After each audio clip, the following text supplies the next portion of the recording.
pelayanan di kantor pajak di sana. Apakah kemudian pelayanan di kantor pajak ini sudah cukup memuaskan warga yang ingin melaporkan pajaknya? Iya, 2 minggu terakhir memang kantor pajak menyiapkan membludaknya wajib pajak untuk melaporkan SPT tahunan mereka.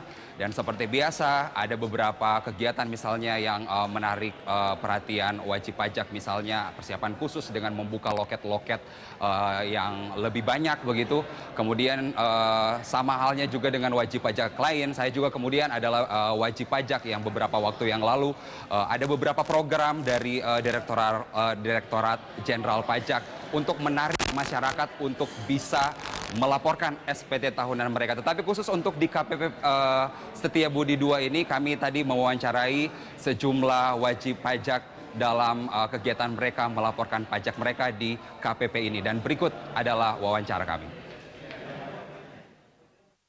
Kalau menurut saya sih lebih mudah ya. Karena kan kebetulan saya baru ini melapor SPT Pak ya. Jadi saya awalnya belum tahu kan, jadi saya tanya-tanya ke petugas dan menurut saya sih lebih mudah. Gitu. Pak Hilman memilih manual atau e-filing? Kalau untuk saat ini saya memilih manual dulu Pak, karena kan saya masih baru gitu. Jadi nanti mungkin tahun depan pakai e-filing sih. Kalau petugas bagaimana? Kalau menurut saya petugasnya membantu sekali Pak ya, jadi saya lebih mengerti sih. Gitu. Sama saja ya, mudah.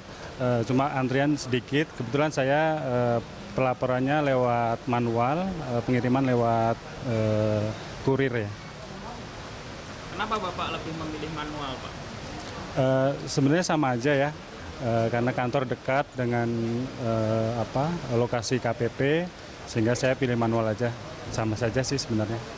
Kalau bagaimana dengan petugas? Apakah cukup membantu Bapak? Baik, petugas mengarahkan kita untuk prosesnya, antrian juga tertib. Saya kira nggak ada masalah tahun ini. Ya. Lebih mudah sih, lebih pelayanan juga diarahin gitu.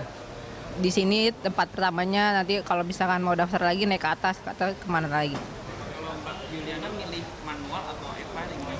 Aku lebih pilih e-filing biar gampang kan, bisa nggak harus pakai Dropbox atau apalah. Jadi bisa ngisi di mana aja. Kalau untuk petugas gimana, Pak?